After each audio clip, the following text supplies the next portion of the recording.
y que también me digan quién va a responder por todos estos daños que no nomás me hicieron a mí, sino a tanta gente que ahorita lo está sufriendo. Esta es la petición de una madre que vive el dolor de perder a su hija en el accidente de la autopista México-Puebla. Es la señora Teresa Rivas, mamá de Maite, quien dejó a 2 niñas huérfanas. Pide que se agilicen los trámites y le entreguen los restos de su hija.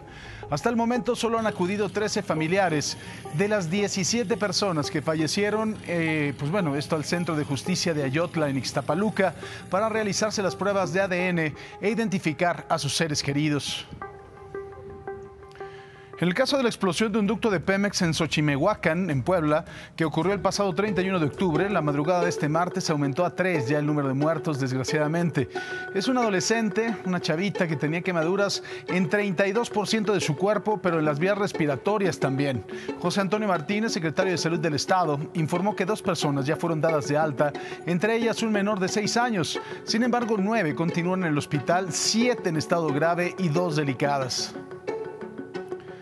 Y sigue la mata dando en torno al fallecimiento del actor Octavio Ocaña de Benito.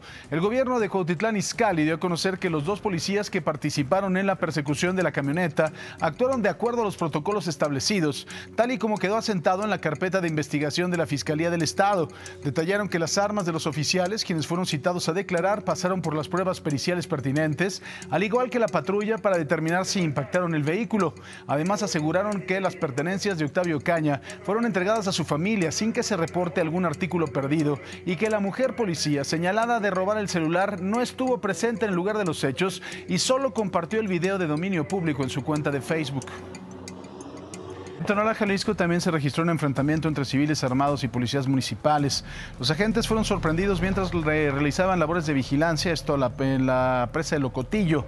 Ahí repelieron la agresión, pero no pudieron detener a los delincuentes que huyeron por la carretera libre a Zapotlanejo. No se reportaron ni heridos ni muertos. Con toda la información del clima, Sammy Rocks, que ya regresó a la escuela. Sammy, buenos días. Vengo a Escolapia, como diría mi querido Atalo Mata. Fíjate, Paco, me da mucho gusto saludarte. Buenos días a toda la gente que ya se despertó con nosotros. Yo abrigada. Si usted supiera cuántas calcetas traigo abajo de estas botas. Varias.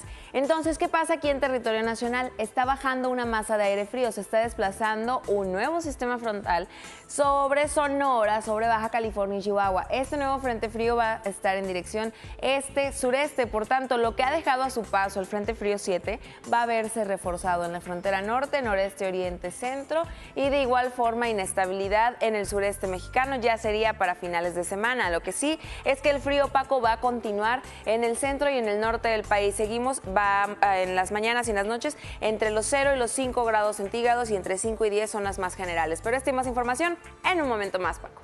Gracias, Sammy. Mire, ayer el presidente López Obrador quizá encabezó uno de los momentos más importantes de todo su mandato. Encabezó también el Consejo de Seguridad de la Organización de las Naciones Unidas, dio el martillazo de inicio de las sesiones de este Consejo de Seguridad. Ahí atrás, acompañado de Juan Ramón de la Fuente y también del embajador de México ante la ONU el canciller Marcelo Ebrard.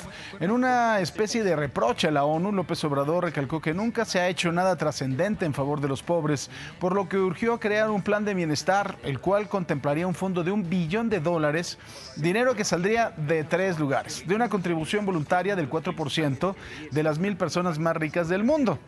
Yo supongo que las 1,000 personas deben estar diciendo, ¿y yo por qué? No, digo, tiene parte de razón en su señalamiento, pero los ricos han de estar diciendo, sí, ándale, cómo no. También el financiamiento de las corporaciones privadas, de las 1,000, que aportarían lo mismo, un 4% de sus ganancias anuales, y la aportación del 0.2% del PIB de los países integrantes del G20, que supongo que otros también dirán, ¿y nosotros por qué? Sí, por supuesto, estoy de acuerdo en que hay un egoísmo muy importante por parte de algunas naciones del mundo, pero creo que difícil que esto cambie. Todo esto con el objetivo de disminuir la pobreza y la desigualdad en que viven 750 millones de personas. Nunca en la historia de esta organización se ha hecho algo realmente sustancial en beneficio de los pobres. Pero nunca es tarde para hacer justicia. Hoy es tiempo de actuar contra la marginación, un plan mundial de fraternidad y bienestar, la propuesta de México para establecer el Estado Mundial de Fraternidad y Bienestar, se puede financiar con un fondo procedente de al menos 3 fuentes. Y bueno, el presidente López Obrador también envió un mensaje a la comunidad de inmigrantes mexicanos que radican en los Estados Unidos, el cual pudo ser observado por decenas de ellos a través de una pantalla gigante que fue colocado en una plaza pública a un costado de la sede de la ONU. Les prometió velar por sus derechos en su próxima visita a los Estados Unidos. Hubo una gran cantidad de gente que se reunió precisamente para recibir al presidente, una gran cantidad de gente. Enfrente también había no una cantidad tan importante, pero de personas pues que repudiaban la visita. Ya lo sabe, es los odios y los amores que de alguna forma despliega el presidente López Obrador. Y también lo entiende muy bien el presidente Biden. Voy a hablar con él para que se cumpla el compromiso de regularizar la situación de los mexicanos que viven y trabajan honradamente en Estados Unidos. Hablando precisamente de inmigrantes, la quinta caravana de migrantes sigue avanzando aquí en nuestro país. Ayer llegaron a la localidad del Jícaro, esto es en Oaxaca, y en este trayecto al menos 200 de ellos, principalmente mujeres y niños, aprovecharon para entregarse en la garita del Instituto Nacional de Migración. Ya estaban agotados verdaderamente y además la promesa de regularización los motivó a tomar esta decisión. Los demás continúan avanzando, sin embargo parece que su destino ya no es la Ciudad de México, quieren llegar al norte de la República Mexicana. Ya que hemos intentado todo lo legal para poder que esta administración realmente respete los derechos humanos y nos sigan tratando como animales, y por esa razón nos vamos a la frontera norte, a Sonora, un albergue donde yo estoy, donde todos son bienvenidos, porque ya que no responden a la presión, a las súplicas, al dolor, ni a las mujeres, ni a los niños, pues nos vamos a la frontera norte.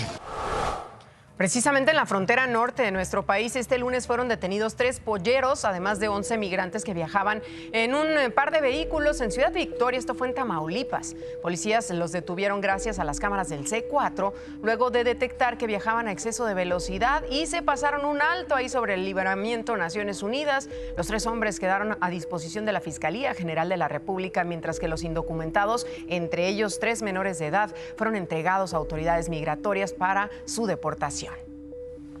Y mire, desgraciadamente este problema sigue sin resolverse. Es una locura de verdad. Puede decir López-Gatell lo que quiera, que son golpistas los papás, pero yo supongo que ver morir a sus hijos debe ser un asunto bastante poco golpista, ¿no? Como para las declaraciones de un inútil como Gatell, pero es increíble que siga sin resolverse este problema.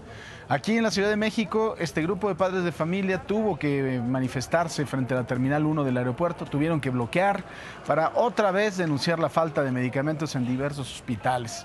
Los padres amenazaron con llevar a cabo bloqueos diarios hasta que se normalice el abasto de medicamentos y pues bueno, sigue el asunto, ¿no? Y el señor López-Gatell está escondido. 21 reuniones, como bien todos lo saben, 21 reuniones ya, para ser exactos. Yo quiero adelantarles que sí, efectivamente, a partir del 30 de junio que hicimos un bloqueo aquí en el aeropuerto, se estaban avanzando en estas mesas de trabajo. Sí hubo avances, no negarlo también, pero tiene un mes y medio para acá que volvemos a lo mismo. No hay medicamento nuevamente. Increíble que siga este problema. En Michoacán, normalistas de 6 universidades secuestraron camiones repartidores para realizar bloqueos en las principales vialidades de Morelia y Uruapan. Piden la instalación de una mesa de diálogo para que respondan a sus demandas, entre las que se encuentran la solución al recorte del ingreso de matrículas, recorte al presupuesto y el pase directo a plazas de 600 egresados desde el 2019. Pues pueden ser complicadas para la sociedad, sin embargo, el gobierno nos obliga a estarnos manifestando de esta forma para que nos atiendan. Desgraciadamente es la única manera en la cual los representantes del gobierno nos atienden nuestras necesidades.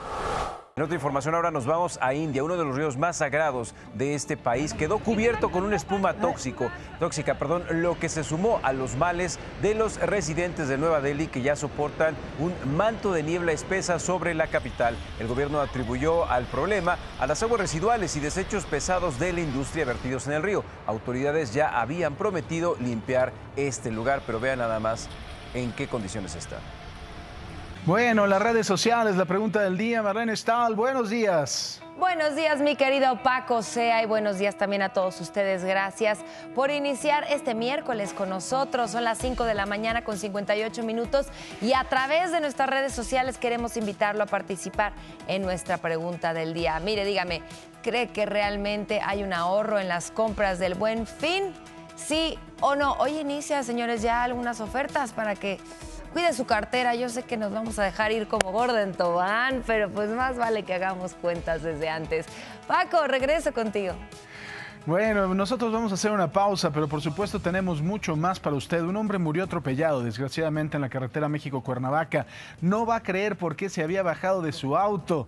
El responsable se dio a la fuga. Regresando del corte le tenemos esta tragedia, sin duda. También la jefa de gobierno de la Ciudad de México habló sobre los próximos festejos decembrinos, incluyendo la Virgen de Guadalupe. ¿Va a permanecer o no cerrada al público como el año pasado? Se lo voy a decir en unos momentos al regresar del corte, así que no se vaya. Mire, le presentamos una tragedia. Un hombre murió atropellado sobre la México-Cuernavaca cuando se estacionó en el acotamiento. Fue a hacer pipí el pobre hombre. Sí, nada más como muchos lo hacemos, ¿no? Porque, pues bueno, no que esté bien, pero fue arrollado a la altura del kilómetro 75 con dirección al estado de Morelos. El vehículo que arrolló a la víctima no ha sido identificado y se dio a la fuga. El cuerpo del hombre fallecido quedó al lado del automóvil. Y bueno, 12 personas murieron y 3 resultaron lesionadas también, entre ellas un menor de edad, al chocar 2 vehículos de transporte público en la carretera Palenque-Playas Catazajá, esto en el norte de Chiapas. Las personas que perdieron la vida no han sido identificadas, pero los 3 lesionados son hondureños. Aún no se sabe las causas de este accidente. La Fiscalía del Estado ya está investigando, se abrió una carpeta de investigación al respecto. Y elementos del Instituto Nacional de Migración, obviamente apoyados con la Guardia Nacional y el Ejército Mexicano, realizaron un operativo de contención en el municipio de Moloacán, en Veracruz. Esperaban a más de 600 migrantes centroamericanos, pero la sorpresa fue que solo llegaron 200.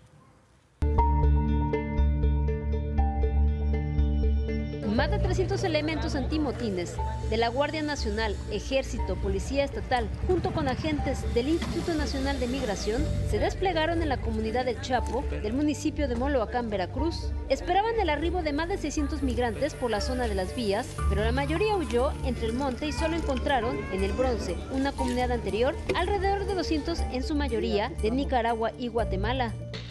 No, pues nos encontramos allá abajo y pues ahí sí que una forma de engaño, de seguro, porque nos decían, no, pasen, pasen. Más acá arriba pues había otro retén y lo mismo nos dijeron, pasen, pero nada más solo estaban como que juntándonos o dándonos una idea de para dónde venir, y aquí fue donde ya se reunieron todos, que era para hacer esto. Pero sí, ellos nos dijeron que no había ningún problema, que no nos iban a detener, solo que pasáramos. Pero como le digo, al ver ellos la cantidad de personas, sabían de que no nos podían detener, mejor quisieron darnos tiempo para pasar esto.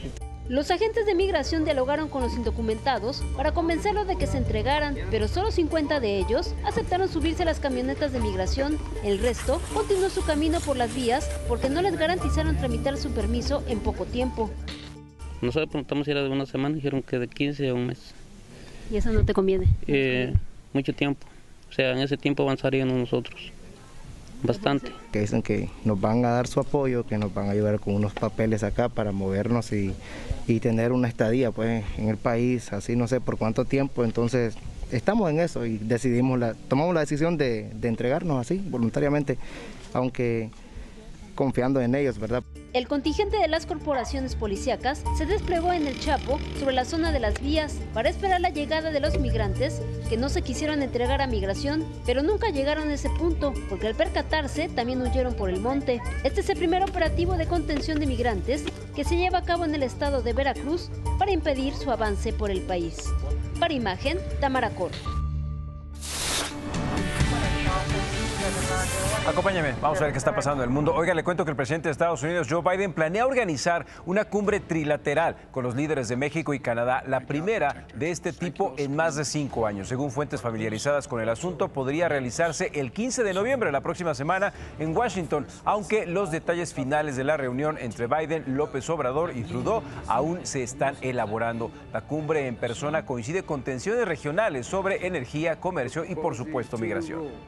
¿Qué sería del Reino Unido sin las emblemáticas cabinas telefónicas? El regulador de telecomunicaciones de este país informó que miles de las icónicas cabinas telefónicas rojas de Gran Bretaña serán protegidas del retiro bajo nuevas reglas, y es que podrían parecer obsoletas en la era de los celulares, pero el regulador advierte que pueden ser aún un salvavidas para personas necesitadas. Por ello propuso reglas para prevenir que 5,000 cabinas en áreas con mala cobertura celular sean cerradas. Actualmente la regla es: si alguna cabina no se ha utilizado al menos 45 veces al año, se va. Y miren, otra información, la directora científica de la Organización Mundial de la Salud dijo que espera con impaciencia la segunda generación de vacunas anti-COVID, que podrían incluir versiones de administración nasal u oral. Agregó que incluso el mismo paciente podría aplicarse la vacuna. Vacunas de este tipo en spray nasal, usadas contra la gripe en algunos países, pueden fomentar una respuesta más temprana frente a la infección. ¿Qué le parece? Y justo en este tema vamos a ver cómo avanza el coronavirus aquí en México. De acuerdo con los datos reportados anoche por la Secretaría de Salud, tenemos 3.831.259 casos confirmados acumulados, 3.663 nuevos contagios en las últimas 24 horas. Ayer se sumaron 299 fallecimientos por el virus, ya empezamos al alza, así el número de muertes se eleva a 290.110. Y hablando precisamente del coronavirus, un reciente informe de la Organización para la Cooperación y Desarrollo Económicos, la OCDE, reveló que nuestro país tiene las peores cifras de muertes por esta enfermedad. Desde el inicio de la pandemia a principios de 2020 y hasta la fecha, México registra las peores cifras de mortalidad. Así lo informó la Organización para la Cooperación y el Desarrollo Económicos en su informe bienal sobre la salud, donde agrega que el aumento del número de fallecimientos en nuestro país triplica la media registrada en la organización. Se trata de un incremento del 54.8%, equivalente a unos 4.500 decesos por cada millón de habitantes, frente al 16% del resto de sus miembros, más de los que se podían esperar si no hubiera irrumpido la pandemia, frente a apenas 2.000 en el conjunto de la organización.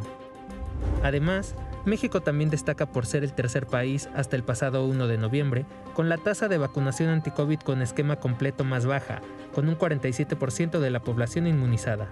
Esto frente al 65% de media en los 37 estados miembros para los que hay datos. Pero el coronavirus también ha afectado indirectamente a las personas que no se infectaron. Un impacto directo indirecto importante es el empeoramiento de la salud mental.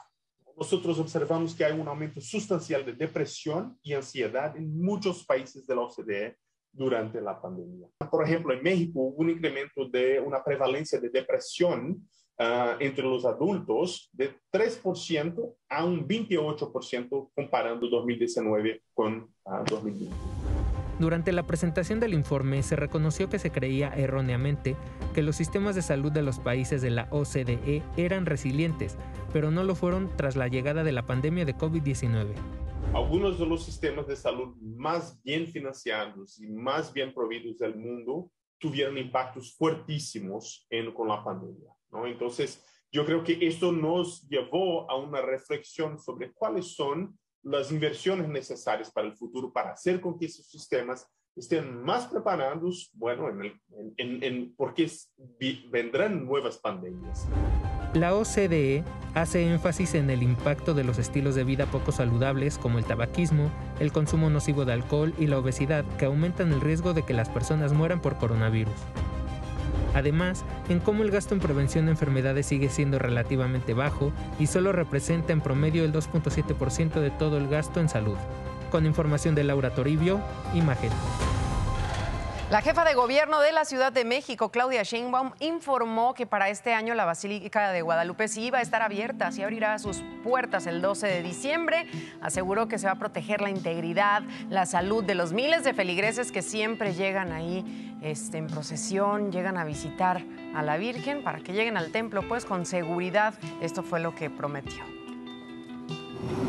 No se va a cerrar, ahora va a haber un protocolo especial y tenemos una reunión probablemente la próxima semana, particularmente rector, se llama rector, de la Basílica, pero también en general con la Iglesia Católica para el tema del 12 de diciembre. Entonces ya nos vamos a reunir la próxima semana para poder dar la información.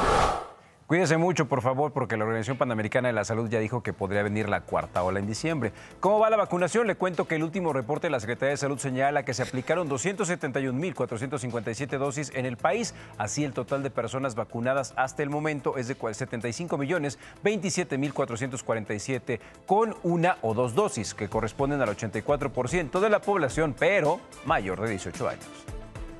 Y miren, la gobernadora de Tlaxcala, Lorena Cuellar, destacó los avances en la construcción del complejo de atención especializada en salud y bienestar que se está construyendo ahí en el municipio de Apetitlán, con una inversión de 230 millones de pesos. En este lugar estarán ubicadas las unidades médicas de hemodiálisis, de cirugía ambulatoria también. Se prevé que sean las instalaciones más modernas en su tipo en el país.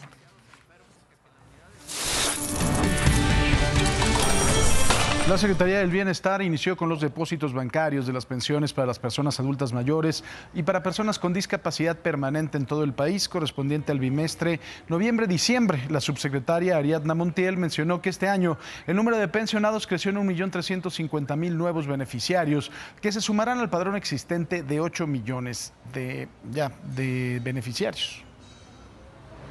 ¿Le parece si vamos a los dineros? El dólar, 19 pesos con 72 centavos a la compra y 20 pesos con 85 centavos a la venta.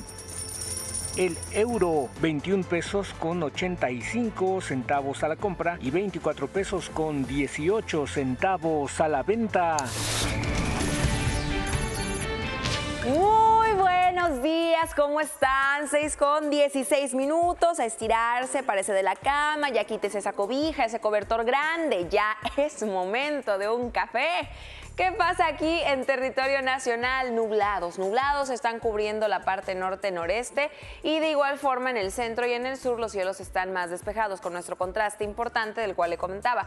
Pero lo más importante de todo esto es que el frío que estamos presentando en el centro, Valle de México, en el oriente, noreste y norte del país se va a ver reforzado. ¿Por qué? Pues va a llegar otro sistema frontal que ya está entrando por la parte noroeste, al momento sobre Sonora y Chihuahua, y se estará desplazando en dirección este-sureste. Viene asociado a corrientes en chorro que son nublados y viene asociado a los vientos que vienen delante del sistema de 40 a 60 kilómetros por hora. Mientras tanto, la zona centro-occidente continuará con valores de temperatura por la tarde de 35 a 40 grados centígrados, a pesar de que en la mañana estemos despertando entre los 5 y los 10. En la meseta central Valle de México, ojo, zonas altas y de montaña de todo el centro del país en general y de toda la frontera norte va de 0 a 5 grados centígrados mañanas y noches. Y así nos vamos lo que resta de la semana. Bueno, termómetros en el noroeste, norte y noreste. Monterrey llega a 28, mínimas de 17 sin lluvia. En Chihuahua capital nos vamos a los 27, una mínima de 9 grados centígrados. Los cielos estarán despejados en Hermosillo, Sonora con 35 grados, Mexicali 30 con muchísimo sol. Y por allá en Tijuana nos vamos a los 24 grados. Las condiciones de cielo parcialmente nublado en el noroeste del país. ¿Bajaron un poco las temperaturas? Sí, por el frente frío que va llegando. Zacatecas sigue entre 0 y 5 grados centígrados sus mañanas. Lo mismo en San Luis Potosí, con máximas solamente templadas. A la sombra se siente además muchísimo frío. Durango son 7 grados centígrados, sensaciones térmicas de 5 grados, Mazatlán, Sinaloa 30 y La Paz, Baja California Sur 31 grados con sol. En el oriente del país, en Puebla, llegaremos a 23 grados con mínimas de 8. Los cielos están despejados, las condiciones de frío se mantienen entre 7 y 8 lo que resta de la semana, mañanas y noches. Acapulco, Guerrero recupera algunos chubascos ligeros para esta tarde, con máximas de 29, Morelia, Michoacán 25 grados y Vallarta se va a los 31, y es que la zona centro-occidente se ve menos afectada por el paso de frentes fríos, pues por allá no se está desplazando. Tampico 28 grados, los cielos estarán parcialmente nublados. En Ciudad de México hoy solamente llegaremos a 24, una mañana entre 6 y 8 grados. En el Estado de México vamos una mañana entre 4 y 5 grados centígrados, todavía más frío en Querétaro entre los 4 y los 6 y llegaremos a máximas de 26, y Guadalajara llega a 27 el día de hoy. sin lluvia en toda la meseta central y sin lluvia también en la zona sureste. De igual forma, suroeste del país, La Blanca Mérida se va a los 31, Campeche 29, Villahermosa 29, Veracruz 27 con cielos completamente despejados. En Tuxtla Gutiérrez, Chiapas nos vamos a 30 grados centígrados con cielos parcialmente nublados. En Cancún esperamos algunas lluvias y en Oaxaca las condiciones de temperatura por la tarde calurosas, aunque por la mañana siguen estando entre los 5 y los 8 grados centígrados. Roby, cuéntame qué tienes de Xavi Hernández información. Vámonos contigo del otro lado del estudio. Vamos a hacer una pausa, pero al regresar le vamos a mostrar cómo una familia en Nesa instaló un mini salón de fiestas en un poste de luz para que los niños jugaran. Sí, un salón de fiestas mini en un poste de luz. ¿Le puede creer? Se lo muestro al regresar, no se vaya. Y bueno, el embajador de Estados Unidos en México, Ken Salazar, dijo que los empresarios estadounidenses están preocupados por la reforma eléctrica propuesta por el presidente López Obrador. Usted se acuerda que en días pasados el propio presidente dijo que no, que habían malinterpretado los adversarios las palabras del embajador. Pues no se malinterpretaron. El embajador ayer dio una conferencia de medios para aclarar que sí están preocupados por el sentido de la reforma y que están preocupados por las inversiones de los propios norteamericanos y también porque sean dotadas las empresas norteamericanas de electricidad en tiempo y forma. Resaltó que México y Estados Unidos tienen una buena relación, por lo que confía en que se superará esta situación. Así lo dijo. Tenemos que ver cómo vamos a caminar, ¿no? Porque las empresas que han invertido en la energía renovable con el respaldo de los Estados Unidos han invertido más de $1 billón, ¿no? Entonces, por supuesto, están preocupados. Pero yo creo que hay posibilidades que podamos llegar a un lugar donde se pueda resolver. No estoy seguro, pero lo que sí estoy seguro es que tenemos buena relación con los dos presidentes. Miren, más información. Anoche la Comisión de Presupuesto y Cuenta Pública de la Cámara aprobó el dictamen de proyecto de presupuesto de egresos 2022 y lo turnó al Pleno para su debate y votación el día de hoy. La propuesta fue aprobada por Morena y sus aliados, aunque no le hicieron modificaciones a los recortes y ajustes al INE y al Poder Judicial. Los legisladores de Morena se dijeron dispuestos a hacer el cambio durante la discusión del dictamen de las más de 1000 reservas que se van a analizar en lo particular. Y precisamente el consejero del INE, Ciro Murayama, dijo que esta propuesta de recortar 4.900 millones de pesos del presupuesto al instituto es una noticia preocupante. Lo dijo porque puede comprometer algunos ejercicios y habló en particular de la revocación de mandato y de la consulta popular en 2022. Detalló que este recorte representaría el 26% del presupuesto solicitado, que es de 18.800 millones. Y en el marco de la COP26, la secretaria de Medio Ambiente, María Luisa Albores, sostuvo un encuentro privado con Michael Regan, administrador de la Agencia de Protección Ambiental de Estados Unidos. A través de Twitter, María Luisa Albores destacó que desde la Semarnat reconocen la importancia del trabajo colectivo en busca, de un planeta sano para la comunidad mundial. Ante la recuperación de piezas arqueológicas extraídas ilegalmente de nuestro país y que además estaban ofertadas en subastas en distintos países de Europa, la escritora e investigadora Beatriz Gutiérrez Müller celebró que México y otros países de América Latina se unan para exigir el cese de la venta de este tipo de piezas. En su cuenta de Facebook publicó esto que estamos viendo ahí en pantalla, que el patrimonio cultural de nuestras naciones es de nuestros pueblos. Debemos poner un alto a este tipo de prácticas que socavan, dijo, la riqueza cultural y se venden al mejor postor con muy malas y antiéticas maneras.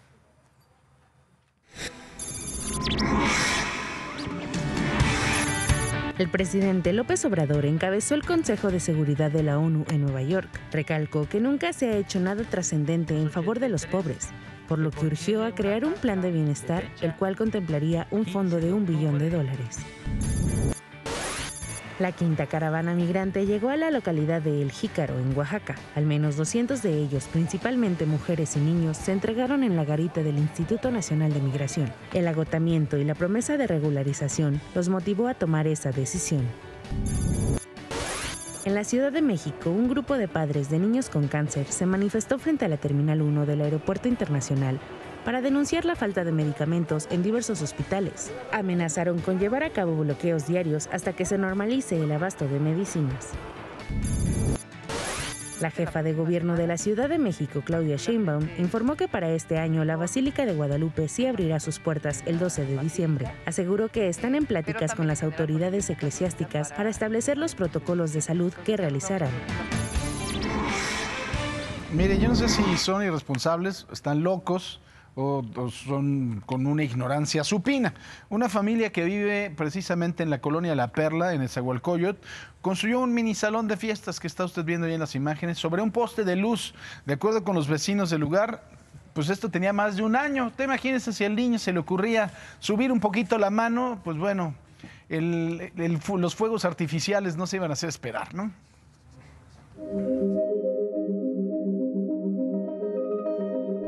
Para tener su propia casita del árbol, el dueño de la vivienda marcada con el número 77 de la calle Patagua, en la colonia La Perla, en el municipio de Nezahualcóyotl, plantó su propio poste e hizo un saloncito.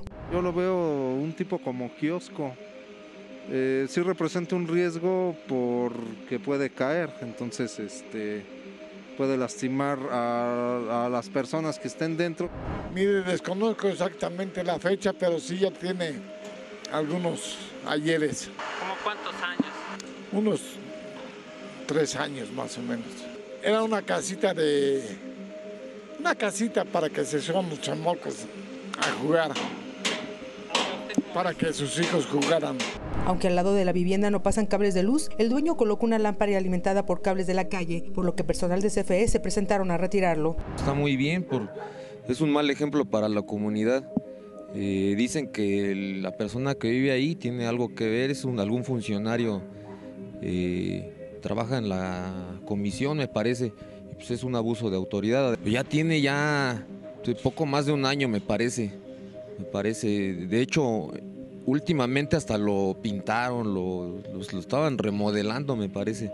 Los vecinos aseguran que ya tenía más de un año y hace poco hubo una fiesta en el kiosco que se encontraba empotrado en el poste con un pasillo que conectaba con la vivienda, pese al riesgo que ello representa. Sí, es algo de riesgo porque un poste de concreto no es una estructura que pueda soportar ese tipo de construcción, más aún si entraba gente a él, se podía colapsar, y no nada más para las personas que ingresaran a él, sino para la población en general que vaya pasando, podía lastimar a alguna persona. Ahora sí que, pues, no sé, la verdad, pues está bien, ¿no?, que le hayan quitado, porque también es un peligro, ¿no?, de que haya fiestas y se cae un niño o algo, ¿no? Pues yo en el rato que estuve aquí, no, nada más una vez vi que hubo globos y así nada más, pero nada más una vez. Para Imagen, María de los Ángeles Velasco. Y queridos amigos, el box es uno de los deportes que más éxitos le han dado a nuestro país. Pugilistas legendarios han puesto en alto el nombre de México en los encordados. Uno de ellos es el orgullo de Ciudad Neza, Humberto La Chiquita González.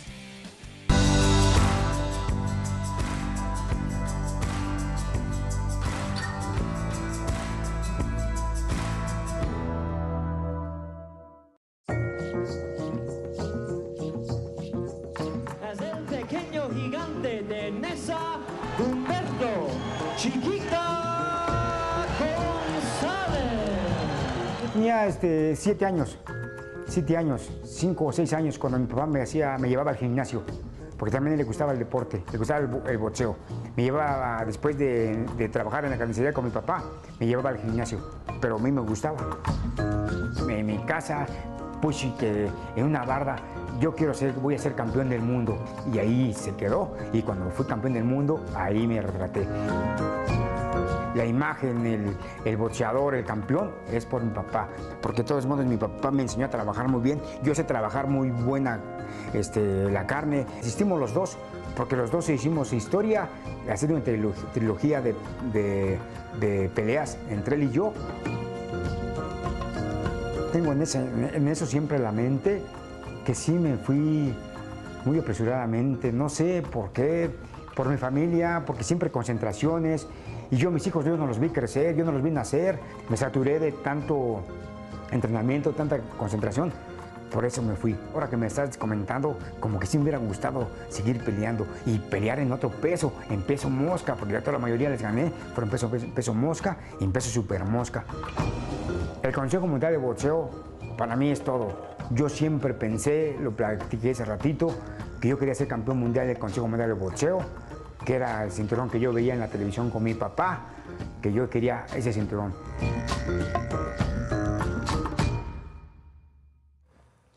Bueno, en este momento, 6 de la mañana con 38 minutos, seguimos al pendiente de su participación en nuestras redes sociales, @ImagenSea. Dígame, ¿cree que realmente hay un ahorro en las compras del Buen Fin?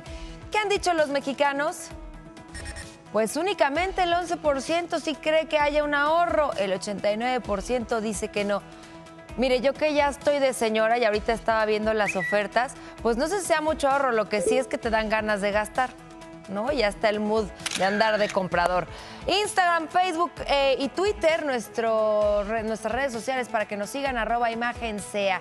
Bueno, al regresar del corte vamos a revisar las huellas del crimen con mi compañero Carlos Jiménez. Delincuentes que actúan sin ningún tipo de código, si es que alguna vez existió. Son violentos, descarados y no se detienen con nada. Al regresar con Carlos Jiménez, no se vaya. La Fiscalía General de la República solicitó a la Interpol una ficha roja para la búsqueda y localización del exdirector de Petróleos Mexicanos, Carlos Treviño. Está acusado de los supuestos delitos de operaciones con recursos de procedencia ilícita y asociación delictuosa. Él tiene una orden de aprehensión por no presentarse a una audiencia en la que sería imputado por participar en el supuesto esquema de sobornos de Odebrecht. La solicitud a la Interpol es para buscarlo en 194 países. Sus abogados han dicho que Treviño está localizable perfectamente, que él se encuentra en Texas.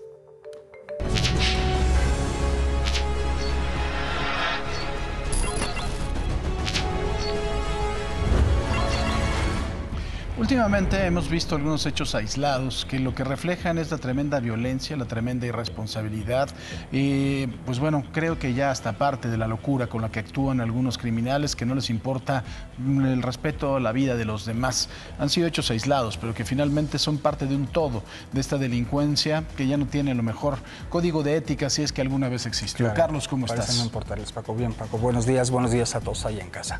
Tan solo en el mes de septiembre en nuestro país se cometieron más de 51,000 robos en diferentes modalidades. Desafortunadamente, los delincuentes son cada vez más violentos. Ladrones que golpean, apuñalan o balean sin importar quiénes sean sus víctimas y pareciera que tratándose de mujeres, aunque éstas cedan o no se resistan al robo, poco les importa a estos delincuentes. Hoy hablaremos precisamente de casos en donde los delincuentes agreden y lesionan sin importar que sus víctimas sean mujeres. Las historias de cada uno de estos sujetos que precisamente agredieron a alguna mujer, Paco, con tal de robarle sus cosas, Paco. Todos estos sujetos que por fortuna ya están detenidos. Vamos a comenzar con un ataque que ocurrió dentro de esta sex shop ubicada al norte de la ciudad, en específico en la alcaldía Gustavo Amadero. Hasta ese lugar llegó un hombre que fingía ser un cliente y entró como cualquier otra persona. Se encontraba ahí una mujer que era la encargada del negocio y fue la persona que lo recibió. El sujeto entró, según él, interesado en comprar un producto. La realidad es que iba a robarle. Vamos a ver cómo captó una cámara de seguridad la forma en que agredió a esta mujer. Vamos a verlo y por favor le pido que también lo escuche. ¿Es un consolador que es así como un vibrador? ¿Cómo qué? Como un vibrador, le dice. Un consolador como un vibrador. Es uno que es como de bolita. Mira, vamos a prenderlo como...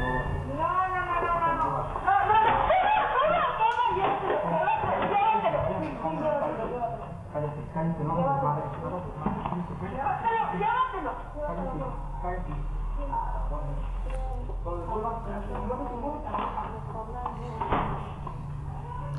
Maldito tipo, ¿no? Iba nada más por un celular, fue lo que se llevó, ¿no? Fue por un celular. El maldito infeliz. La apuñaló en el rostro, en la cara. La joven atacada terminó con lesiones que por fortuna no pusieron en riesgo su vida, Paco. Sin embargo, sí tuvo que ser llevada a un hospital en el Estado de México. Mientras ella era atendida, quedó lesionada, y mientras ella era atendida por paramédicos en el Estado de México, policías de la ciudad comenzaron a buscar a este sujeto. Entonces descubrieron que la misma tarde en que agredió a esta joven cometió otro asalto ahí mismo en la alcaldía Gustavo Amadero. Así lo captaron algunas cámaras de seguridad en una calle aledaña. Durante algunos días lo rastrearon hasta que finalmente los policías capitalinos lo encontraron cometiendo otro robo. Así fue detenido este sujeto, identificado como David S., quien había estado ya en al menos 2 ocasiones en la cárcel. Actualmente se encuentra de nueva cuenta preso en el reclusorio norte, acusado de robo y tentativa de feminicidio. Paco, la Fiscalía de Justicia Justicia lo tiene encarcelado y esperemos que en esta ocasión que no vuelva a salir, maldito infeliz. Por fortuna su víctima se encuentra estable, se encuentra ya fuera de peligro. Vamos ahora, Paco, a platicar sobre este otro asalto. Es un sujeto que llegó a una pastelería en el Estado de México, en específico en Nezahualcóyotl. Hasta allá llegó este ladrón, un expresidiario que amenazó a quienes ahí estaban trabajando, los amagó, les quitó el dinero que habían reunido de las ventas del día. Lo que vamos a ver a continuación son 2 videos en los que se aprecia la forma en que este sujeto entró y agredió a una mujer que no hizo nada por resistirse. Por favor, ponga atención a las imágenes.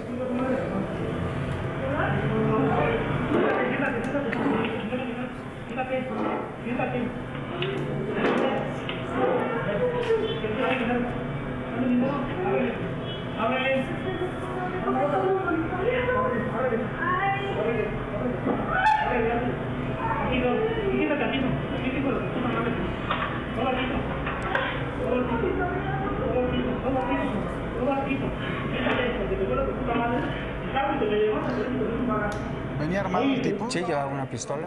De hecho, la guarda ahí, en esa mochila que lleva ahí. Podemos ver que entra. Saca la pistola. Exactamente, los comienza a amenazar. Y a quien empieza a jalonear, la jala del cabello, incluso la avienta hacia la caja registradora, es precisamente a la mujer para quitarle las cosas que tenían, Paco. Y así fue por la venta del día, ¿no? Por la venta del día, sí, les quitó el dinero que ellos que habían reunido durante el día de trabajo. Este sujeto ahí entró y en menos de un minuto agredió a esta mujer. El hombre que estaba ahí con ella tampoco hace nada por resistirse y aún así este sujeto los agrede. A ella la avienta con tal de que abra la caja y le quita el dinero en segundos, escapa de ahí. Maldita rata, ¿no? Estamos viendo que es un negocito, es una cafetería que tiene pues, venta de pasteles, ¿no? Y la gente que está trabajando, que se levanta temprano para ir a abrir su negocio, para preparar los pasteles, el café para la gente, y llega este maldito infeliz ratero. Y en segundos les quita las cosas con este tipo de violencia, Paco. Por fortuna, la mujer no tuvo lesiones de consideración tras el robo. Agentes de la policía del municipio se dedicaron a rastrear a este delincuente hasta que finalmente lo detuvieron. Días después, se llama Javier S., lo apodan El Barrio y de nueva cuenta lo encontraron asaltando con una pistola. Es un expresidiario, Paco, que ha estado preso en al menos 17 ocasiones. Y trae su brazalete de hecho, todavía. Precisamente maldito el día que lo detuvieron, infeliz. Traía su brazalete de preliberación. A este hombre lo han detenido por abuso sexual, robo con violencia, lesiones. Por fortuna actualmente se encuentra de nueva cuenta preso en un penal en el Estado de México, Paco, y esperemos que ahora sí, por ocasión número 18, ahora ya no salga de la cárcel. No, bueno, la puerta giratoria de la justicia en este país. Vamos a ver, Paco, porque tristemente es lo que sucede en muchas ocasiones. Paco, ahora vamos a ver una historia la historia de un secuestro de una mujer de la tercera edad, una mujer que no tenía dinero, pero que fue secuestrada porque como tenía un auto Mini Cooper, los plagiarios creyeron que era adinerada. Esto ocurrió hace unos días al oriente de la ciudad, en específico en la alcaldía de Iztapalapa. El caso se descubrió luego de que vecinos hallaron el automóvil de la mujer así. Lo encontraron abandonado en calles de Iztapalapa, lo encontraron esa noche, una camioneta le cerró el paso, 2 hombres bajaron de esta camioneta, le rompieron el cristal y se la llevaron. De hecho, aquí podemos ver todavía cómo se aprecian cristales que quedaron tirados de la ventanilla destrozada. Esta mujer, Paco, los sujetos pensaban que tenía dinero solo porque tenía este carro. La realidad es que el carro lo había comprado con los ahorros de su pensión, porque ella, pues, desafortunadamente no tenía dinero como estos sujetos pensaban. Aún así, se la llevaron. Después de que se la llevaron, Paco, los secuestradores la encerraron en una casa de seguridad en el Estado de México. La Fiscalía de Justicia de la ciudad comenzó a buscarla, pero fue personal de la Fiscalía del Estado de México quien la localizó. Los agentes de la Fiscalía mexiquense hallaron la casa de seguridad y hasta allá fueron a rescatarla. Lo que vamos a ver primero es una imagen de cómo la rescataron los policías de investigación del Estado de México, Paco. Estíreme la roya de esta. 15. Es el momento en que le están rescatando. ¿Le duele algo? No, nada más tengo calor. Ok. Se va a quedar aquí, no se me va a parar, jefecita. ¿Ok? Somos elementos de la Fiscalía General de Justicia del Estado de México. ¿Ok? Ya se encontró. Y este es el momento, Paco, donde estos sujetos lo están ya deteniendo y llevando a la Fiscalía de Justicia mexiquense, Paco. Qué momento, ¿no? El momento del rescate, sí, por supuesto. Qué momento. Para la señora, imagínate lo que debe significar que entre ya la autoridad por ti después de los maltratos y las amenazas de estos malditos infelices. La tuvieron ahí, Paco, encerrada durante 3 días. 3 días en los que la torturaron, la amenazaron y amenazaron a su familia precisamente para pedirles que pagaran el rescate. Dinero que no tenían, Paco, ellos se dedicaban a la carpintería, ellos no tenían dinero para pagar un tipo de rescate que quería toda esta banda delictiva. Al final, por fortuna, acabaron todos ellos detenidos y ella la rescataron. Paco, actualmente se encuentran todos ellos presos en un penal del Estado de México. Esperemos que no salgan. Esperemos Esa que es la ahora sí petición. no salgan. Como podemos ver, Paco, a los delincuentes parece ya no importarles a quién le hacen daño con tal de concretar los robos. Lo más recomendable sigue siendo que no se resistan y que si llega a suceder algo acudan a las autoridades para pedir apoyo. Y si usted reconoce a alguno de estos delincuentes, por favor, denúncialo. Gracias, mi querido Carlos, y que las ratas se queden para siempre en la cárcel. Tras las rejas, Paco. Esperamos que así sea. Muchísimas gracias. Buenos días a todos. Buenos días.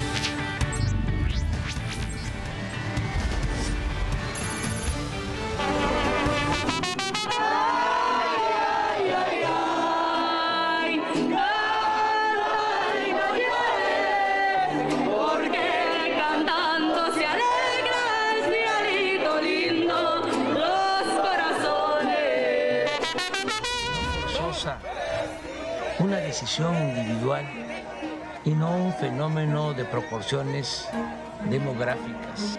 Una nueva forma de enfrentar el fenómeno migratorio sin ignorar la necesidad de ordenar tres naciones. Pues una gran cantidad de gente se congregó afuera del edificio de las Naciones Unidas, en donde fue instalada una pantalla para que se pudiera ver el mensaje del presidente López Obrador, y posteriormente también fue transmitido un mensaje que le dio el presidente a los migrantes, en donde les refería que iba a hablar con el presidente Biden para tratar de regularizar su situación. ¿En qué marco se dio esto? En que México preside la sesión del Consejo de Seguridad y propone un mecanismo mundial en contra de la pobreza que nombró Estado Mundial de Fraternidad y Bienestar. Así habló el presidente en Nueva York.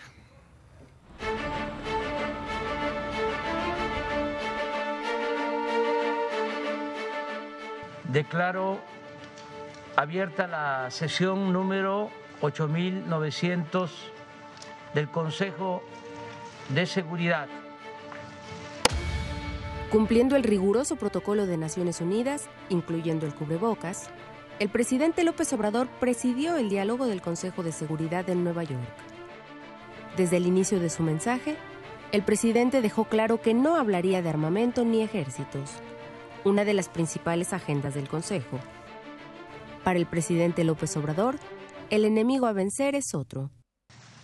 Sería hipócrita ignorar que el principal problema del planeta es la corrupción en todas sus dimensiones.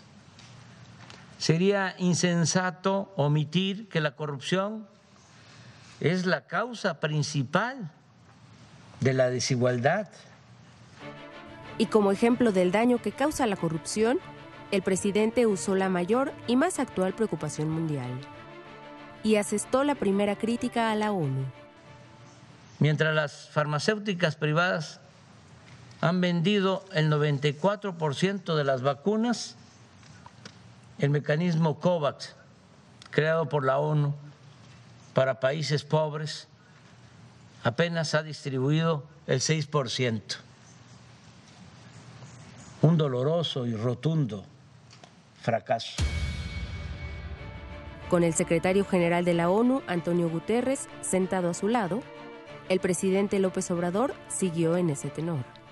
Nunca en la historia de esta organización se ha hecho algo realmente sustancial en beneficio de los pobres.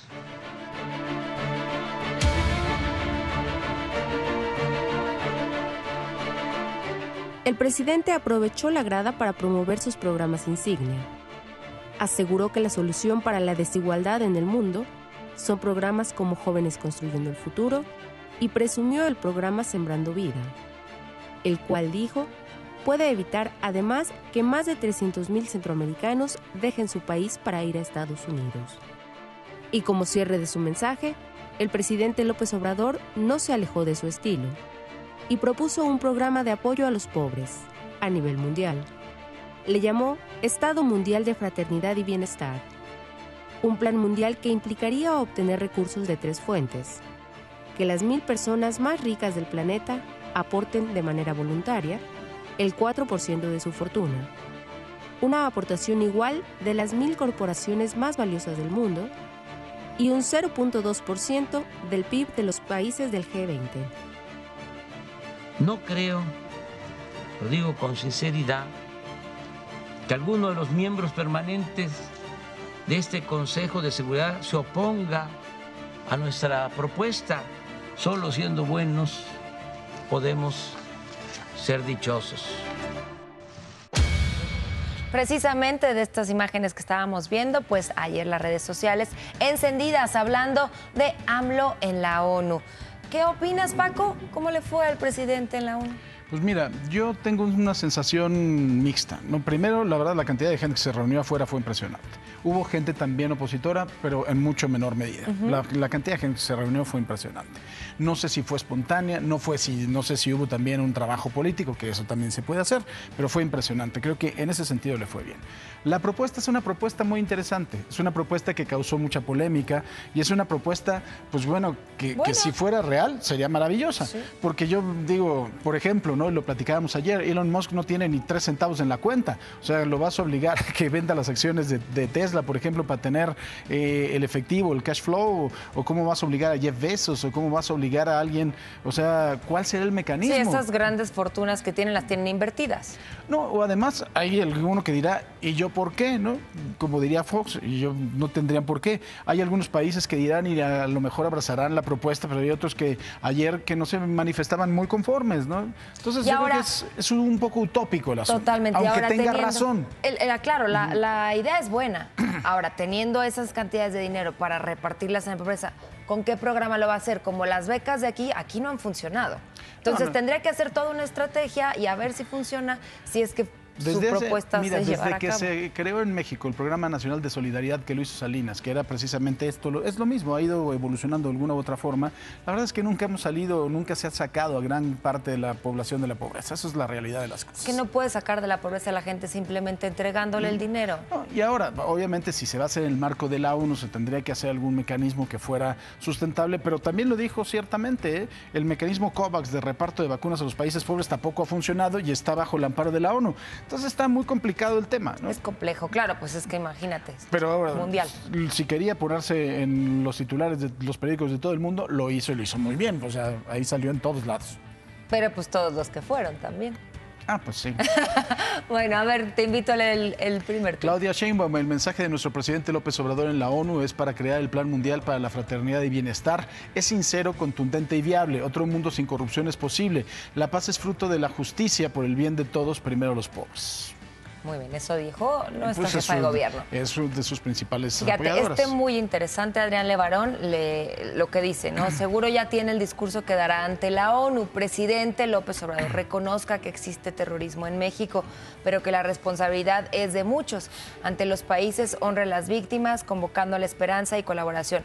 Vaya en nombre de México, claro, porque supuestamente el tema debió de haber sido la seguridad. Digo, aunque Andrés Manuel se fue por otro lado. Pero es que lo que dice es que la seguridad finalmente depende de que no haya desigualdad. Corrupción. O sea, y corrupción. Es un tema bastante complicado de ir hilando de alguna forma, ¿no? Muy bien. ¿Sigues? Yo, Horacio Franco, el flautista talentosísimo. Se diga lo que se diga en contra del discurso de López Obrador ante el Consejo de Seguridad de la ONU, este fue totalmente congruente, sensato y sensible, con lo que necesitamos para evolucionar como especie hacia la segunda mitad del siglo. De otra manera, nunca lo haremos. Sí, es el buen Horacio Franco. Caemos en lo mismo, ¿no? Y Marcela dice, básicamente lo que pasó hoy en la ONU es que AMLO fue a explicar su plan en una división, que no era el SC es para discutir temas relacionados con seguridad. Lo que hizo AMLO hoy es como si yo voy a hablar de la crisis migratoria a la OMS. Pero bueno, es lo que decíamos, ¿no? A lo mejor el origen de la falta de seguridad puede ser pues, la falta de recursos, la falta de educación y de ahí pues, la corrupción. Te voy a decir una cosa, también México nunca ha sido un país que participe de forma muy activa en los conflictos internacionales. Entonces también es otra cosa que hay que tomar en cuenta. Nosotros no es que tengamos mucha experiencia, ¿no?, en participar en guerras, entonces El asunto... Bueno, pero la seguridad puede ser otras cosas, ¿no? México actualmente la verdad es que no es un país muy seguro. Ya vamos, Oscar. Ya nos está regañando Oscar Sí, por el al chiste. clima. Vámonos al clima, pues. Sí. 7:07. Muy buenos días. Ya es momento de ver qué va a suceder hoy en el país. Contamos con la presencia de un nuevo sistema frontal que decidió llegar, que ya se instaló en la parte noroeste y que va a generar cambios en Sonora, en el estado de Chihuahua, y se estará desplazando en dirección este-sureste. Hay nublados que están cruzando como entrada de humedad todo el Pacífico y hacia la parte noreste, es decir, Sinaloa, Durango, Zacatecas, Coahuila, Nuevo León, Tamaulipas, con actividad de algunas lluvias para esta tarde. De igual forma, en la zona central y en el norte continuaremos con valores de temperatura por la mañana y por la noche entre los 5 y 10 grados centígrados. Las condiciones en la zona sur van a estar despejadas, las temperaturas por la tarde van a ir en aumento en la península de Yucatán, Quintana Roo, Campeche, Veracruz, Tabasco, Chiapas, Oaxaca. Guerrero mantendrá el temporal de algunos chubascos muy ligeros, al igual que la zona centro-occidente, mientras que en el Valle de México los cielos estarán mayormente despejados, con frío por las mañanas, por las noches, para que usted salga de casa bien abrigados. Temperaturas aquí en la capital, 6 grados centígrados, que el frío está, y la sensación térmica de 4. Llegaremos a 26 con cielos parcialmente nublados y sin lluvia. Nos vamos hasta el día viernes con cielos completamente soleaditos. ¿Qué sucede en Guadalajara, Jalisco? Buenos días, tapatíos. Good morning to all. Pues bueno, despertamos ya. En 9 grados centígrados llegaremos a 27 y los cielos estarán parcialmente nublados. Vamos en aumento, las temperaturas de 28 grados centígrados, mañanas en los 10, todo lo que resta de la semana. Monterrey, Nuevo León. Así es, gracias chicos. Es que si ustedes vieran aquí a mi gran equipo, están haciendo el corazón de los regios de mi corazón. Máximas de 28, mínimas de 17. Los cielos estarán parcialmente nublados miércoles, jueves y viernes. Y nos vamos con mínimas de 16. Aguascalientes, que mandamos miles de besitos y abrazos. ¿Cómo están? ¿Cómo despiertan? Escríbanos. 5 grados centígrados, siempre muy frío. Ustedes lo saben, todo lo que es otoño e invierno, entre los 0 y los 5, así nos vamos a estar despertando ya, con máximas de 26. Abríguese muy bien, lo que resta de la semana es un mismo panorama, aunque por la tarde estaremos presentando temperaturas ligeramente cálidas. Seguimos con mañanas y noches muy frías. Queridísima güera, vámonos contigo del otro lado del estudio. Tú tienes más información. Gracias, Misami. En el Estado de México, el gobierno de Cuautitlán Izcalli afirmó que sus policías actuaron de acuerdo con los protocolos, esto durante la persecución del actor Octavio Ocaña, pero continúan las investigaciones. De esto y más platicaremos al regresar de la pausa. Bueno, ya está con nosotros Alejandro Armenta, por supuesto de Morena, Miguel Ángel Mancera del PRD y Damián Cepeda del PAN, para platicar de temas muy, muy interesantes. Y yo creo que una de las cosas, yo tenía planeado que habláramos muy del asunto de la revocación de mandato, pero creo que la denuncia de Santiago Nieto ha sido algo que ha caído, no solo la renuncia de Santiago Nieto, sino también el nombramiento de Pablo Gómez como nuevo titular de la UIF. ¿Quién quiere empezar a darle al asunto? Te veo con ganas, Damián. Adelante. Sí. Mira, sin duda creo que es un tema que sacudió el ambiente político. Yo te lo dividiría en dos, Paco. Lo privado y lo público. Yo en lo privado no tengo nada que decir. Soy una persona que respeto mucho la vida privada de las personas, me gusta que respeten la mía. Y un poco en términos de una boda o algo, pues yo diría, pues si alguien se puede pagar lo que se pueda pagar con su salario, pues que haga de su vida un papalote. Para mí no es un tema, y no tengo por qué dudar de que eso ahí no se pueda. Entonces, en eso yo diría respeto la vida privada.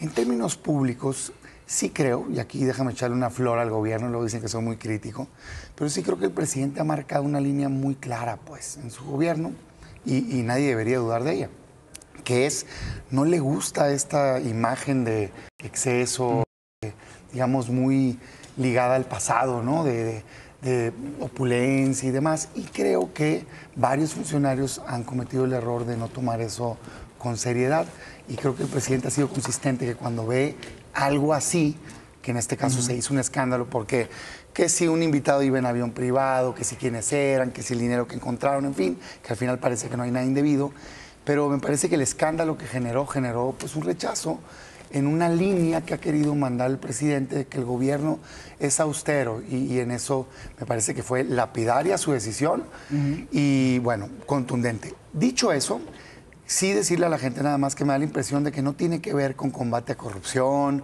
no tiene que ver con reprimir algo indebido, tiene que ver con cuidar su imagen.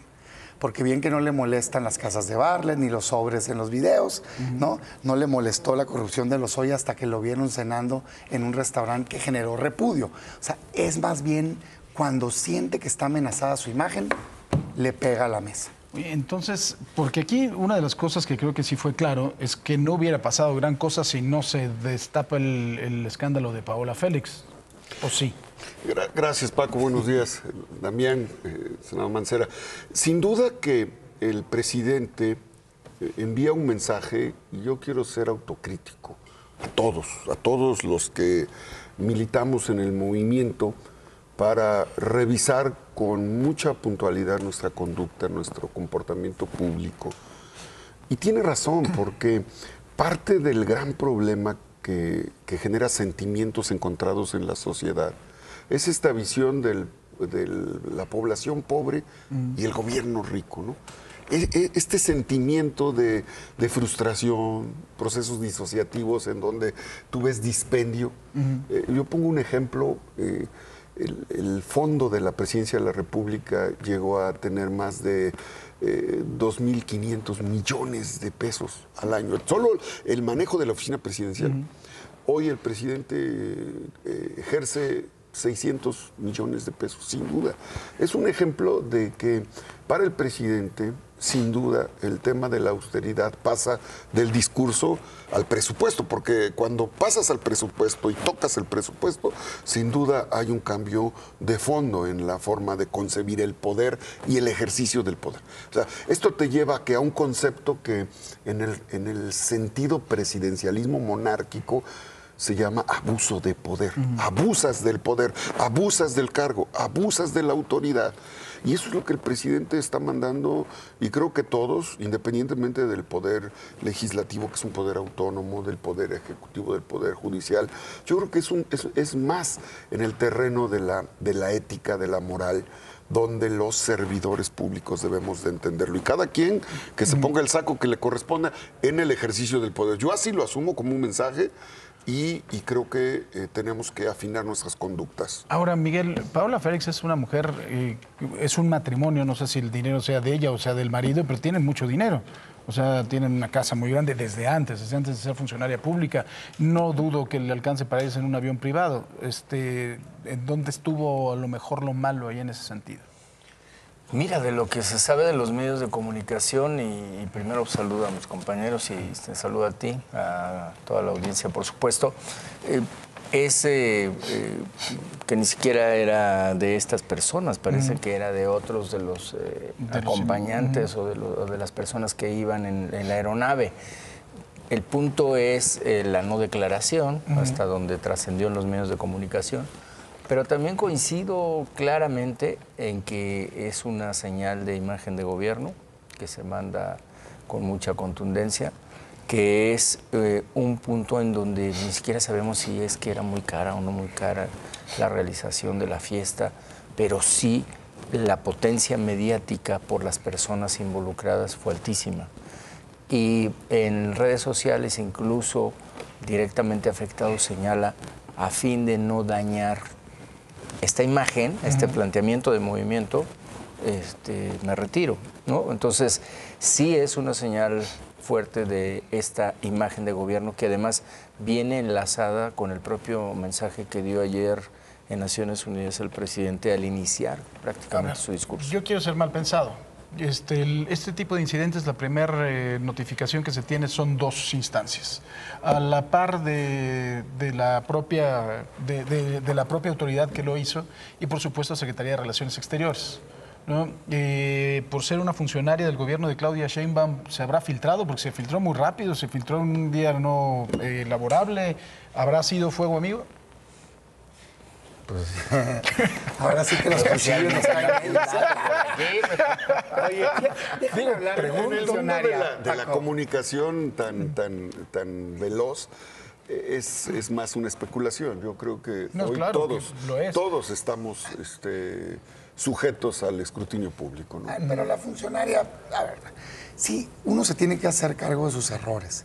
¿Qué andaba haciendo? Pues la Secretaría de Turismo en un fin de semana donde tenías un evento, digamos, el más potente, ¿no? A nivel Ciudad de México, fuera.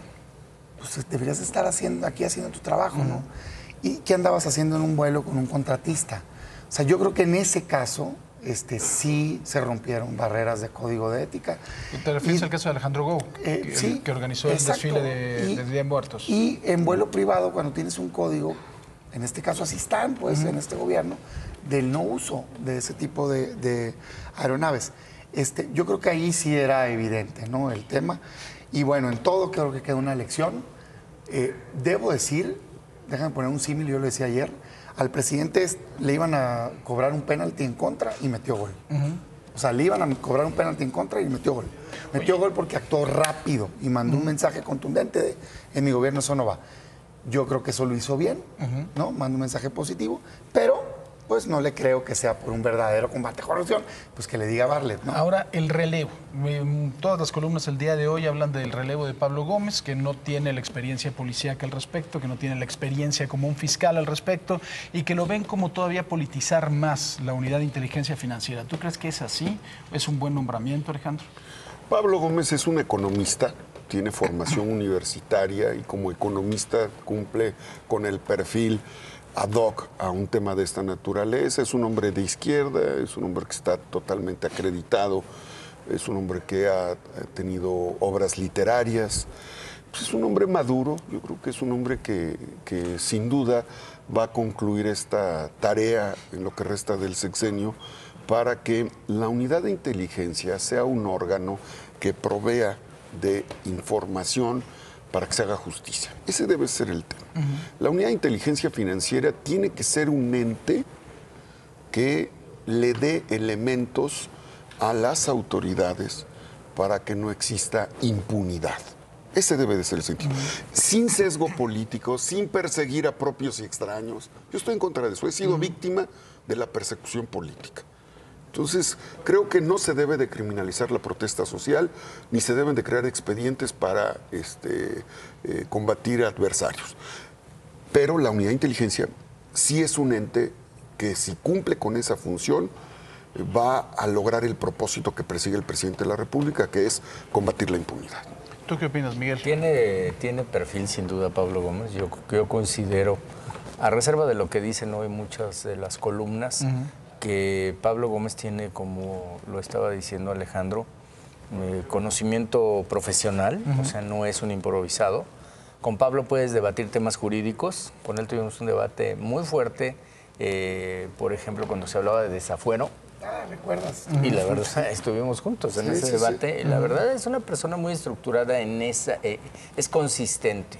Ahora, la unidad de inteligencia financiera no requiere el perfil de un fiscal, sino de alguien técnico. Es una unidad absolutamente técnica de soporte de la Secretaría de Hacienda y Crédito Público, y un economista como él, con los planteamientos que al menos estoy escuchando de inicio, de saque de algunas de las entrevistas que le hicieron, pues yo creo que ahí está dando cuenta de que va a esa parte técnica para proveer de información de lo que pueden ser operaciones inusuales. ¿No va a haber venganza también hoy? ¿Eso es lo que decían? A mí me gustaría ver en esos cargos perfiles eminentemente técnicos y no políticos. Lo digo con claridad. No tengo nada que decir en contra del señor, no lo conozco mucho, tiene trayectoria, sí, pero creo que es un perfil técnico el que se requiere ahí. La unidad de inteligencia financiera debe de sentirse más no verse. Yo creo que no debe de tener un protagonismo político y creo que sí lo ha tenido a este momento. Me parece que la unidad de inteligencia financiera la tenemos que fortalecer, pero tenemos que darle independencia. Y así como puedo celebrar acciones que se dieron en el pasado, por ejemplo, de golpes contra el crimen organizado y demás, debo de rechazar acciones políticas que se dieron también. Por ejemplo, se me viene a la mente cuando le congelan las cuentas a los que estaban protestando en la presa de Chihuahua, que tiene que andar haciendo unidad de inteligencia financiera ahí. O sea, yo ese tipo de temas no los tolero. Yo diría, hagamos algo que sea sistematizado, donde salgan picos de mal actuar financiero, entra, les cae con todo, como Estados Unidos, que tiene un pavor a todas las instancias fiscales, sí, pero no andan metidos en temas políticos. Eso es lo que yo quiero ver de la Unidad de Inteligencia Financiera. Pues bueno, vamos a dejarlo de la ratificación de mandato para la siguiente, porque siempre nos vamos. Digo, ratificación. Se va a poner bueno. Ya empezó el debate. Se va a poner bueno. La revocación o la ratificación de mandato se lo vamos a platicar. Yo traía mi tu bandera blanca. Yo traía mi bandera blanca, pero Damián no me lo permite. Bueno, la próxima semana, el miércoles, así que estamos emplazados para hablar de este tema que va a ser muy interesante. Gracias, Alejandro, gracias, Miguel, gracias, Damián. Adelante, Cristal. Gracias, Paco. Vamos ahora a escuchar la petición de una madre de familia, una mamá que vive el dolor de perder a su hija en este accidente de la autopista México-Puebla. La señora Teresa Rivas, mamá de Maite, quien dejó a 2 niñas huérfanas, por cierto, está pidiendo además que se agilicen los trámites, que le entreguen los restos de su hija ya. Hasta el momento solamente han acudido 13 familiares de las 17 personas que murieron en este accidente al Centro de Justicia de Ayotla, ahí en Ixtapaluca, para realizarse las pruebas de ADN para lograr identificar a sus seres queridos. Y que también me digan quién va a responder por todos estos daños que no nomás me hicieron a mí, sino a tanta gente que ahorita lo está sufriendo. Y en el tema de la explosión de un ducto de Pemex en Xochimehuacán, en Puebla, que ocurrió el pasado 31 de octubre, la madrugada de este martes aumentó a 3 el número de muertos. Un adolescente más falleció, tenía quemaduras en el 32% del cuerpo, en vías respiratorias también. José Antonio Martínez, secretario de Salud del Estado, informó que 2 personas ya fueron dadas de alta, entre ellas un menor de 6 años. Sin embargo, 9 continúan hospitalizados. En estado grave se encuentran 7 de estas personas y 2 más delicadas. Sobre el fallecimiento del actor Octavio Ocaña, el gobierno municipal de Cuautitlán Izcalli dio a conocer que los 2 policías que participaron en esta persecución de la camioneta actuaron de acuerdo a los protocolos establecidos, tal y como quedó asentado en la carpeta de investigación de la Fiscalía General del Estado de México. Detallaron que las armas de los oficiales, quienes fueron citados a declarar, por cierto, pasaron por las pruebas periciales pertinentes, al igual que la patrulla, para determinar si impactaron o no el vehículo. Además, aseguraron que las pertenencias de Octavio Ocaña fueron entregadas a su familia sin que se reporte algún artículo perdido y que la mujer policía señalada de robar el celular no estuvo presente en el lugar de los hechos, solamente compartió el video que ya era de dominio público en su cuenta de Facebook. Y bueno, vamos a hacer una pausa, pero ya empieza el Buen Fin, ¿eh? A lo largo de estos días le hemos estado dando recomendaciones para comprar de manera inteligente. Al regresar del corte, Atalo Mata nos va a mostrar cómo trabaja la policía cibernética para mantenernos protegidos de las ratas. Si usted va a comprar este Buen Fin, está muy bien. Nada más que tome sus precauciones para que sea una gran experiencia de compra y para que nadie le vea la cara. Atalo Mata nos tiene información muy importante de nuestra seguridad en estos días. Querido Atalo, adelante. ¿Cómo estás, Paco? Muy buenos días. Estamos en la Secretaría de Seguridad Ciudadana, en la Policía Cibernética. Y sí, hoy que empieza el Buen Fin hay que tener mucho cuidado. Después de la pandemia, pues muchos nos quedamos acostumbrados con el confinamiento a utilizar más las redes sociales. Entonces hay que tener cuidado con los fraudes, las estafas y con los engaños, sobre todo para cuando adquirimos productos o cualquier servicio. Estamos con el policía segundo Daniel Silva. ¿Cómo estamos, Daniel? Muy buenos días. Hola, ¿qué tal? Muy buenos días. Oficial, platícanos, por favor, qué plataforma tenemos aquí atrás y qué se hace aquí en esta corporación en general. Bien, como podemos ver, compañeros de esta área de unidad cibernética lo que hacen es un monitoreo y patrullaje las 24 horas. Precisamente estos compañeros que se encuentran en este momento van saliendo del turno que se le conoce como velada. En un momento más ya ellos van a llegar otros compañeros, los cuales van a reemplazar el turno. Se realiza la búsqueda de información en fuentes públicas, como es el caso del compañero que estamos viendo ahorita en cámara. ¿Esto es Twitter, digamos, donde ustedes están patrullando? Es una herramienta que precisamente utiliza la red social de Twitter y se busca información como hashtag, usuarios o algún evento importante, como lo es el caso del Buen Fin. Ok. Oficial, de este otro lado, aquí, por ejemplo, es otro ejemplo. ¿Aquí qué es lo que detectan? Aquí estamos recibiendo con la compañera las denuncias que amablemente nos hace llegar la ciudadanía a través del correo electrónico, en el cual pueden resolver dudas de ciberseguridad o inclusive si han sido víctimas de algún delito, pueden contactarse con esta policía cibernética. Todos los compañeros están capacitados. En cualquier momento, ustedes cuando detectan algo, ¿qué es lo que hacen? Efectivamente, todos los compañeros tenemos diferentes capacitaciones en las cuales hemos tenido para inclusive atender llamadas telefónicas, para contestar algunos correos electrónicos, para la búsqueda de información. Entonces, en el caso específico de una denuncia, lo primero es darle la atención a la ciudadanía, es decir, tratar de ayudar en su problema que tiene actualmente. Hay que verificar siempre como recomendación a la gente la autenticidad del sitio web es importante, ¿no? No nada más ingresar y aceptar todo así como nos va llegando. Sí, efectivamente hay que recordar que hoy en día, hoy 2021, no porque la página tenga el candadito verde quiere decir que sea 100% segura. Este es un servicio que cualquier persona lo puede comprar para su página de internet. Ahora, hay que utilizar plataformas intermedias de pago, tarjetas, las transferencias electrónicas. ¿Eso sí se recomienda o hay que irse con mucho cuidado también con eso?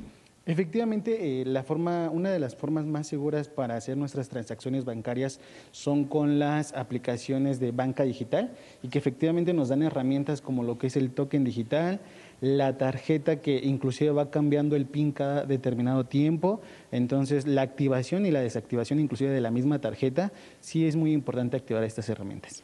Oficial Silva, ¿qué se necesita? Porque hay quien dice, bueno, puedo utilizar mi celular o puedo utilizar mi computadora o los dispositivos móviles, la tablet. ¿Qué se recomienda en esos casos? Se recomienda tener un dispositivo actualizado, que se tenga como tal un antivirus, es muy importante eso. Recordar la importancia de las contraseñas, también esta parte es muy, que se nos olvida luego en algunas ocasiones.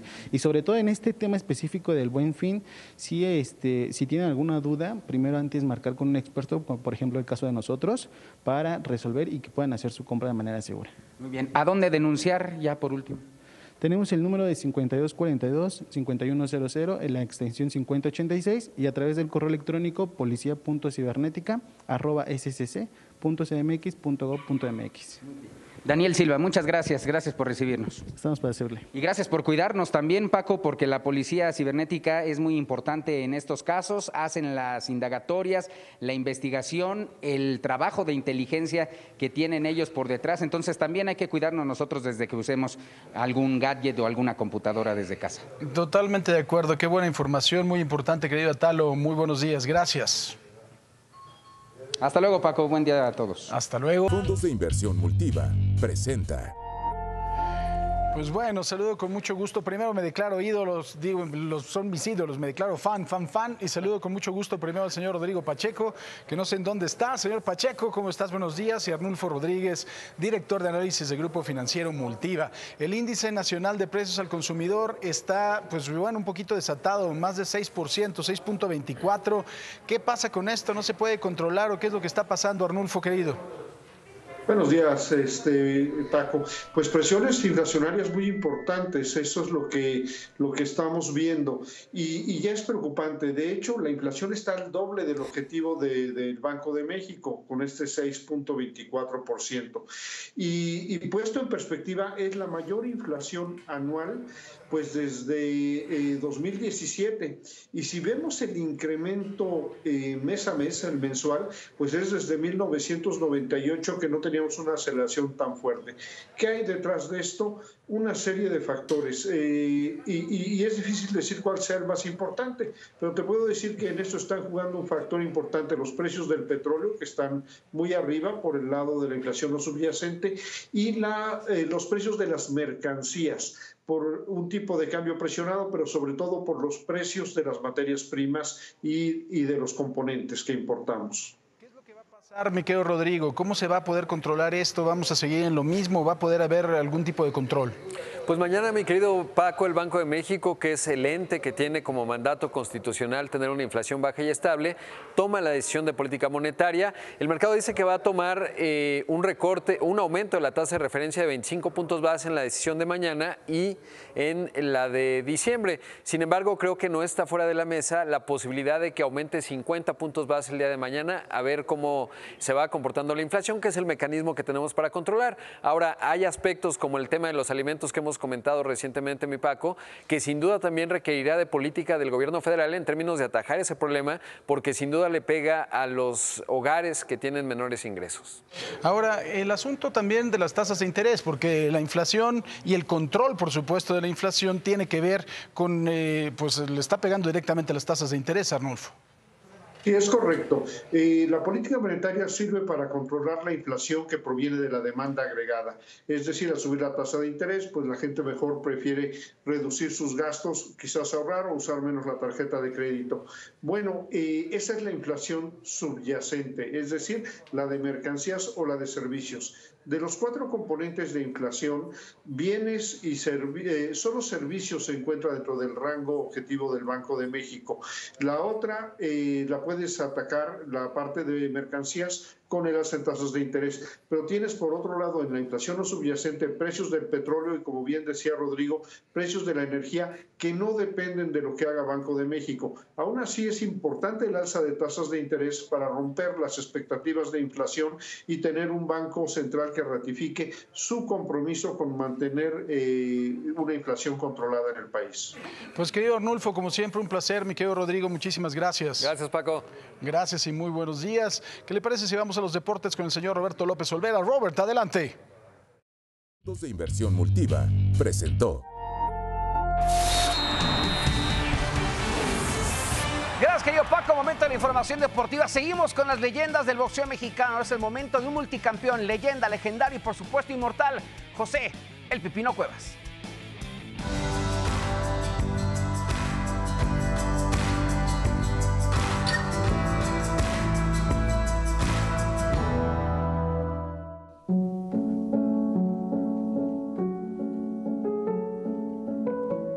En la colonia donde vivía en la Nueva Coatzacoalco, había un amigo que tenía guantes.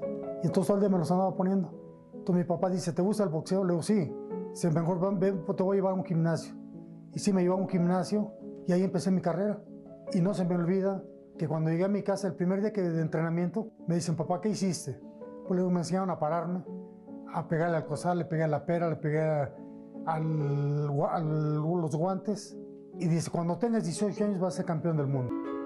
A mi papá le di todos sus que quería él, los que le gustaban los caballos, los gallos de pelea, todos sus gustos los di él. Entonces por eso estoy muy tranquilo yo y contento de que a los dos les di todos sus gustos. A mi mamá le gustaba viajar mucho, también la mandé a muchas partes. Tengo familiares ahí en el circo, unos primos, y ahí me presentaron, ahí conocí a mi esposa. Le gustaban los animales, ella es de familia de circo. Entonces le regalé unos cachorros de león, sí que le compré. Y a mí me gustó, y entonces cuando yo tenía tiempo me iba al circo, y ahí trabajábamos, de payaso y de mago. Me metían en un baúl de smoking, lo cerraban con cadenas y candados, y yo en 5 o 10 segundos, yo aparecía arriba de la caja, pero vestido de boxeador, con zapatillas, short y guantes. Entonces eso gustaba muchísimo a la gente. Señores, muchísimas gracias por su atención. Nosotros estábamos atendiendo a los auténticos decadentes, no estábamos para cosas de estar despidiendo, ni perros golazos, ni cosas de esas. Exactamente. Hay que irnos a tomar unos tequilas en este momento. Ah, no. Adiós.